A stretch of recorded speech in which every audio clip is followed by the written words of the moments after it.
าอีหล่ะแม่มึงอยู่บ่อีแม่อยู่ได้พ่อใหญ่ห่วยเราไปวัดไม่หยัง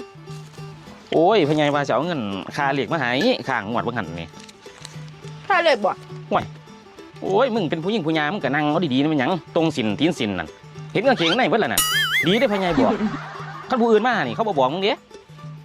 เจ้าละมกคักนะพ่อใหญ่มึงเก่งน้องจริงไหมหยังบ่ได้ใส่เด้นี่เอาที่นี่มาสร้างว่าเด้มึงเป็นหยังล่ะคือบ่ใส่โอ้ยมันฮ้อนใส่เฮ็ดหยังโอ้ยคือสิก็มีเนาะมึงได้ยังกินข้าวเลยล่ะหลายอย่างอยู่พ่อใหญ่กินข้าวแล้วบ่โอ้ยยังอยู่นั่นแล้วก็ยังว่าฝ้าเอาเงินมาให้เอามาคือสั่นห่วยเอาก็สั่นโอ้ยพอดีละถามแม่มึงมาพอดีกว่ามันสิมา